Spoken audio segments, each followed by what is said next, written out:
at 12 years old was when I started using drugs and alcohol. My mom was working, so she couldn't watch over us anymore, um, and at least not at those times. And I was thinking about suicide at the age of 12 years old, and every day just didn't want to live. I met my father, but I hated him. Didn't want anything to do with him. He came, back for a little bit, but anyway, I ended up in trouble with the law as a kid. Been in and out of jails, institutions, facilities, and mental hospitals, you name it.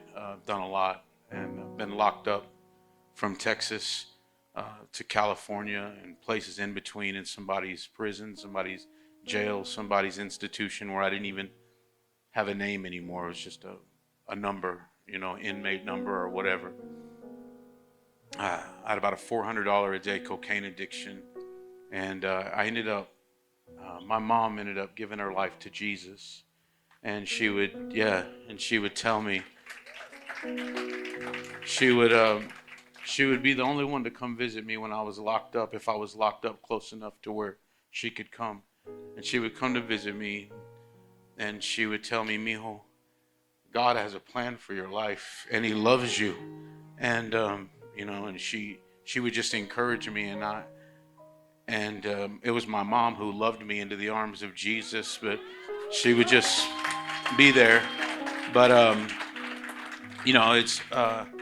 it was still tough. I ended up homeless, living in an alleyway in Austin, Texas, literally digging in dumpsters for something to sleep on.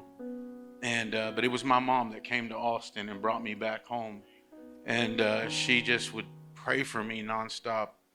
But years ago, I had made a decision to take my life, and unfortunately and fortunately, my mom was the one that came and called the paramedics, and in the back of an ambulance, I had an encounter with Jesus.